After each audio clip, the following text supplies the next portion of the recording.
everyone, it's Keren from Health, Food and More here, out at the bleach fields in Fife in a beautiful wildflower meadow. And here I am in amongst all this beautiful yellow flower, and this is ladies' bedstraw. So you could probably get an idea when we say the name bedstraw that it was actually used for bedding, and in fact what it was used for was stuffing mattresses in the Middle Ages, and particularly of course for fine ladies who would have to sleep on the finest mattresses of all.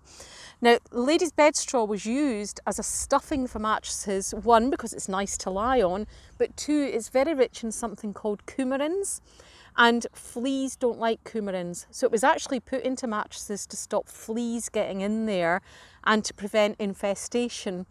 Now, it's also used as a strewing herb, so you could actually strew it on the floor. So if you were living with animals in close proximity to you, so the cows are in the bar down below, you would use this on the floor again to try and stop insect infestation and to keep the air nice and fresh. Now, apart from that, there are some other properties to this plant. It can be used medicinally. Its botanical name is Gallium verum, and if you've watched other videos of mine, you'll have heard me talking about Gallium aperine, which is our cleavers.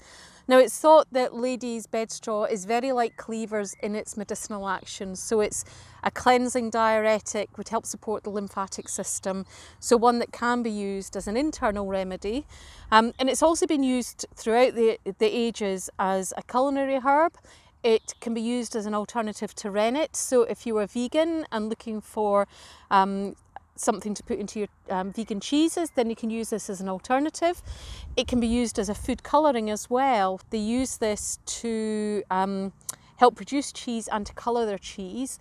And I think double Gloucester cheese was one that they particularly favoured this plant for, because double Gloucesters have got a really deep orange colour to it as well. So important in cheese making.